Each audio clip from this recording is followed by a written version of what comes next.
Good afternoon, Packers fans. Aaron Negler here with your Packers Daily Chat, coming to you live on the Cheesehead TV social channels. It's Thursday, one day before the Green Bay Packers return to the football field to take on the Cincinnati Bengals for their first preseason action of the 2023 season. I'm pumped, man. I'm excited. Green Bay Packers football is almost back. I'm so thrilled to be sharing it with Packers fans worldwide. Each and every week throughout the regular season, we'll be having our watch parties. I hope you join Corey and I in some capacity throughout the year.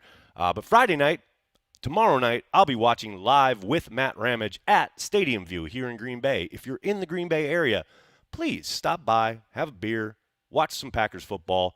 We'll talk football. We'll talk everything green and gold. It's going to be a lot of fun.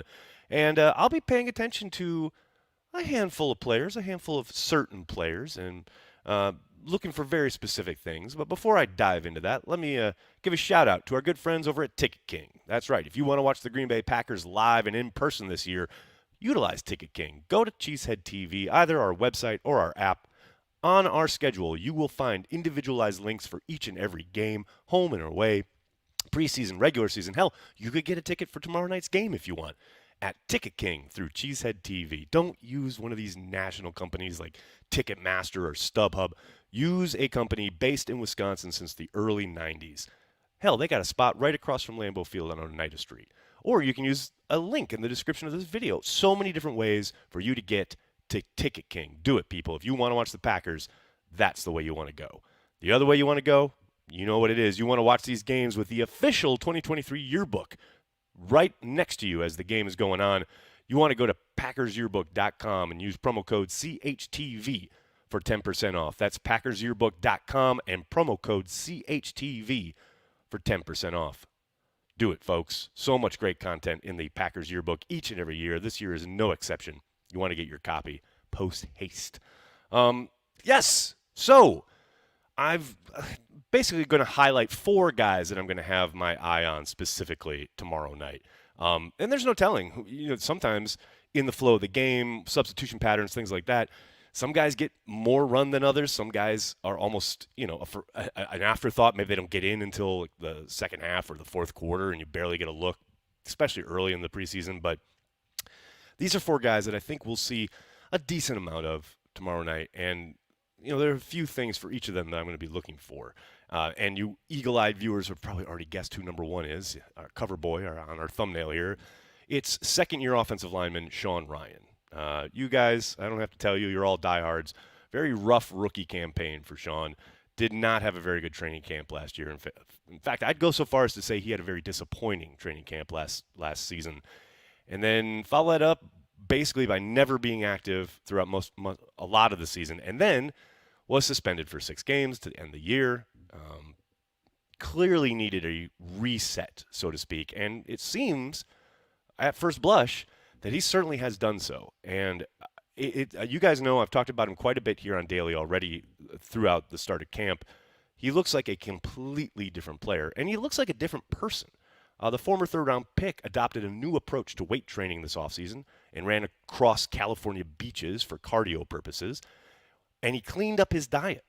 He also stopped eating after 8 p.m. to boost metabolism and reduce glucose levels. I mean, this is a guy becoming a pro, right? A guy understanding what an opportunity he has and realizing he did not take, not even close to full advantage his rookie year. So I've been very impressed with the results after this offseason. He's been noticeably better this summer to the point where it looks like a completely different player. I'm very anxious to see how he looks against the Bengals and how much run he gets.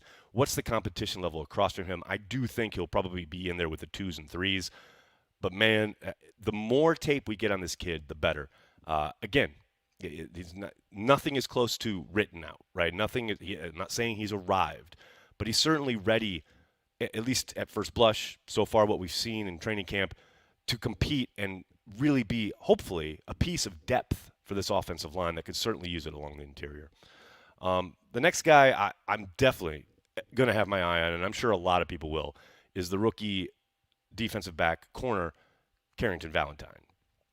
Valentine started outside corner in team drills in place of Jair Alexander, not only yesterday during the joint practice with the Bengals, but has done so a couple times already this week and late last for Jair Alexander, which would lead one to believe that we're going to see him out there quite a bit, at least early on Friday night. Would probably suggest that Jair won't be suiting up for the Bengals game, which is fine by me. We've really seen him, his suddenness, the ball skills, his see ball, get ball mentality. He's had a number of really impressive plays. Now, the next step is to carry over these promising practices into extended game action on Friday night against a Bengals team that has a deep, talented receiving core. And I'm not expecting Jamar Chase to be out there, but I do think you're going to see, some top flight competition that he is going to be able to compete against down in, down out for however long he's in there. I'm excited for this rookie. Excited to see him take that next step tomorrow night. Next up, it's a fullback, people. That's right. It's Henry Pearson. The Packers have gone without a true fullback on the roster for the last few years. But Pearson, the undrafted rookie out of Appalachian State, looks like he has a chance to stick. He's actually been pretty involved in the passing game, in the practices I've seen anyway, and reportedly had a big-time reception yesterday against the Bengals. The key here is how much work he gets on special teams. If we see him on a few different coverage units and maybe some protection units on Friday night, he probably has a good shot at cracking this roster. And yes, he has to deliver when he's asked to, as far as teams and from scrimmage, and whether it's blocking, whether it is in the passing game, whether it's pass pro, all those things from scrimmage, clearly he must do that at a high level. But the key, I would suspect, is how much do we see him on teams, and where on teams is he, and which unit is he with? Is he out there with the first kind of unit on any of those special teams? Then he's probably cooking with gas as far as possibly finding a way onto the 53-man roster. Now, there's a long way to go, but a good showing tomorrow night on teams would probably, like I said, be a big, big first step towards his becoming the first fullback on the roster in, several years. And then finally, last guy I'm going to highlight, maybe didn't have on your bingo card, but it's the punter, Daniel Whelan. The 2022 undrafted free agent, was an undrafted free agent for the Saints. He spent last season with the XFL. And so far, from what I've seen in Packers camp, he has been absolutely outstanding, hitting incredible punts with regularity. I'm interested to see how much run he gets as a holder on field goals and extra points. Do they utilize him in that regard? Also, and this is pretty important, obviously, it's one thing to boom kicks in practice when things are pretty much half speed for the most part. It's a whole nother thing to do it live with real pressure and against a live rush. A good performance Friday night for Whelan, both, possibly as a holder, but then especially as a punter with a live rush, could make things really interesting for the Packers because he has been dynamite when it comes to kicking the football. So those are my four guys that I'm going to have a particular eye on tomorrow night. And, of course, there's plenty of others that I'll be watching. I mean, Kingsley Nagbari leaps to mind, a guy whose game I really like, but we've not seen a ton out of him so far in camp. From either the practices that I've been at or even before I arrived, we just haven't heard his name a whole lot. So I'm interested to see how much he's out there and what he can do once now things will be live and he can actually get after a quarterback. Obviously, Jordan Love. I'll be watching every snap, living and dying just like everybody else in Packer fandom. There's a bunch of those, like obvious ones, right? I just wanted to highlight a number of guys that probably won't be even talked about that much, but I want to see how they do, what situations they're put in, and how they deliver and how they respond to this game atmosphere. The intensity will kick up a little bit, and it's always fascinating to see how guys respond. That said, I want to say hello to everybody in the comments section. Look, everybody chatting it up. What's up, everybody? Hope you're all doing well. Got a number of super chats right out the gate. How you doing, Luke? Thanks for hanging out, buddy. Good afternoon, Nags. What tight ends do Musgrave and Kraft remind you of? I don't know if people are going to enjoy this comparison, but for Musgrave, I see Jimmy Graham. And it's funny because I know Jimmy's time in Green Bay was less than stellar. Probably most Packers fans don't remember it with much fondness. But if you dial it back and go back to his time with the Saints when he was putting up monster numbers, that's what I see. And I obviously the where the comparison falls apart is the pure athleticism in the red zone, being able to jump ball, go get it over a guy, sky over a dude like Moss, etc. He's not that. But the way they're utilizing him and the way his speed creates a mismatch and he becomes like this really important chess piece, or has the ability to be, that's where my mind goes every time. Like the way the Saints used to use Jimmy Graham. Of course, the problem, and it's not insignificant. One of the reasons that the Saints gave, on background, I mean, they didn't trumpet this in a press release or anything, but one of the problems that the Saints ended up having with Jimmy was it was such a tell when he was out there, and I think the Packers kind of experienced this when he was here in Green Bay. Defensive coordinators, as far as like matching personnel and trying to guess what maybe plays or sequences or route concepts were coming. When Jimmy was out there, it sure wasn't, oh, we're going to line it up and smash mouth football. We're not going to run it. We're not going to definitely not going to run behind Jimmy. So it became a bit of kind of a one-dimensional chess piece. And I do think that's a part of Musgrave's game that has to improve as far as his ability in line, his ability to take on those defensive ends, to be able to not be a tell. But, in the meantime, they are lining him up all over the place. They're utilizing him in motion, bunch sets. They're doing rubs for him. They're doing mesh, all sorts of fun stuff to get him out in space and let him utilize that speed. And I'm excited for it. They're definitely happy for it. As far as Kraft, I haven't had a really long good look at him yet. He did miss some time with an injury when I first got here, and then other than that, when he has been back out there, but I haven't really had a chance to watch him too much. So I can't say that there would be a fair comparison anywhere in my brain at the moment. Jeff, thanks for the super chat, man. Check into a bubble screen at the 3-yard line. Let me beat Soder to the punchline. Run the damn ball. It's a learning moment, Jeff. Now be nice. Now, and also, point of order, sir. He's not checking into it. It is part of the play. It is an option to utilize if he thinks they can take advantage. And also, he was very diplomatic about it, he being Jordan Love, when he was talking about that play.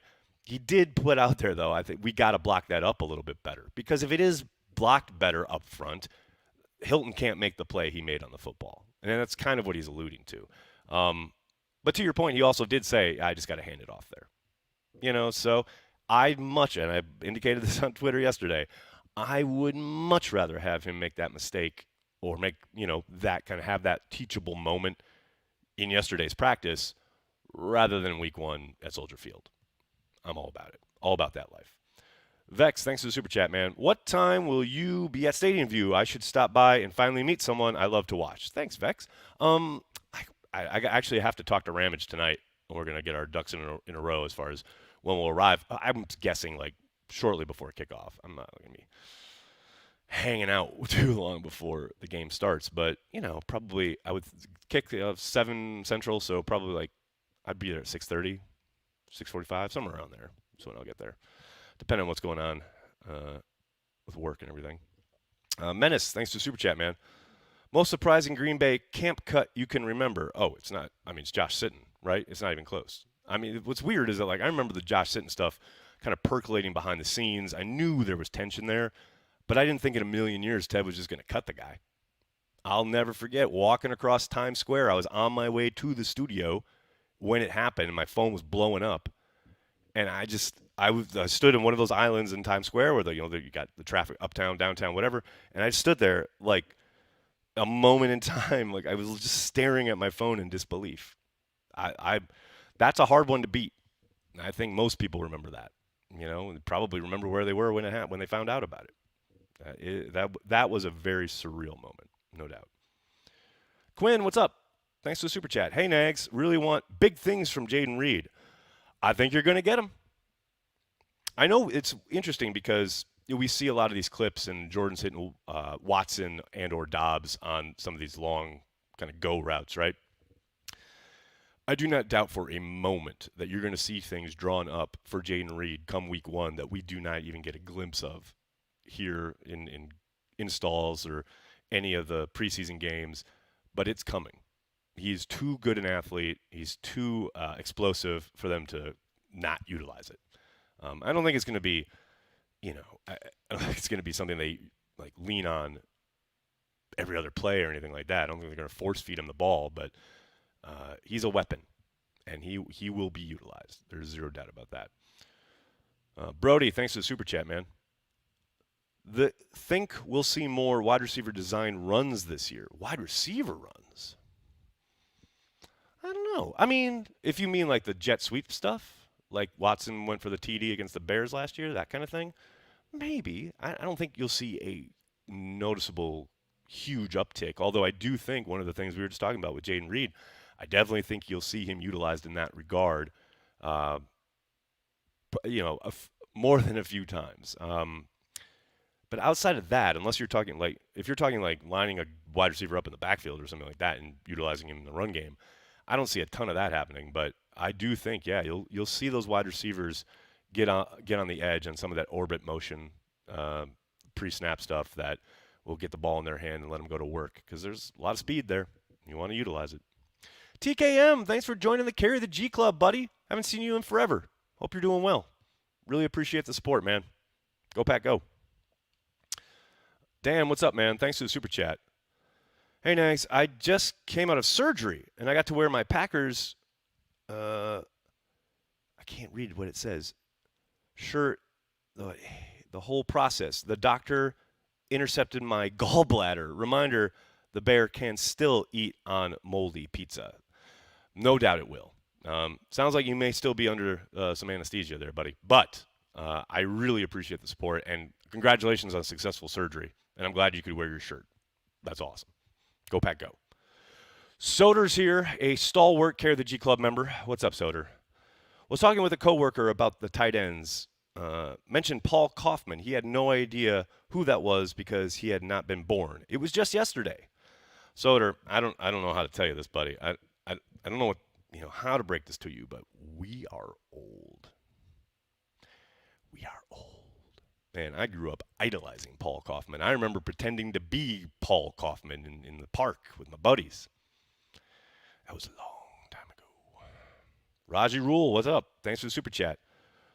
Bought flight ticket to Vegas for the Monday Night Football game. Go Pack, go. Fantastic. Man, that is going to be a fantastic weekend. If you're a Packers fan, you're going to Vegas, you're going to have a ball. That's going to be a good time. Now, hopefully, the Packers take care of business the way they didn't in London, because that is going to be an event-type game. And I just want the Packers to show up the way Packers fans undoubtedly will, much like Raji Rule here. No doubt. No doubt. What else we got? Callum, that's an interesting question. Who will be the fastest offensive lineman this year? I'm going to give Zach Tom. I'll say Zach Tom. How's that? Love the Ryan redemption story. Add Brenton Cox to that list too. I'm fascinated to see how much he plays tomorrow night and what he does with that opportunity. Because with Brenton Cox, I really like the idea of him causing problems and being a contributing factor to their pass rush this year. Just haven't seen a ton out of him yet. And now a lot of that is because I'm usually watching the ones and he's working with the twos and threes, so I'm not really seeing a ton of him.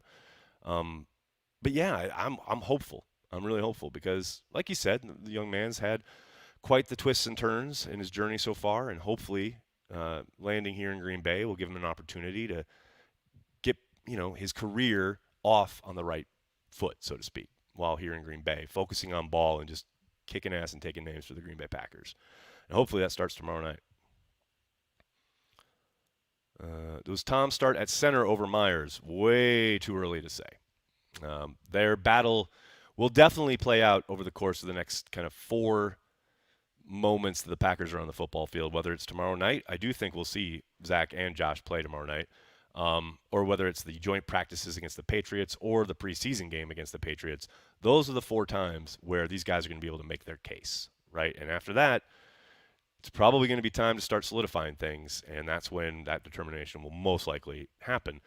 Maybe it happens before then, but I think the coaches will give these guys every opportunity to win a job, right? If I had to guess right now, I think they probably stick with Josh. But you guys know, if you've been watching me all offseason, you know I'm pulling for Zach to get that gig. But we'll see. We'll see how it plays out. Lucas, thanks for the super chat, man. Manning sound like main difference in becoming a legend is having a freakish level of commitment to preparation and coaching. Love seem like that? It, I do. I always appreciate these questions, but man, it's impossible to say. I have no idea. I have no clue what any of these guys do outside of working hours and even during working hours.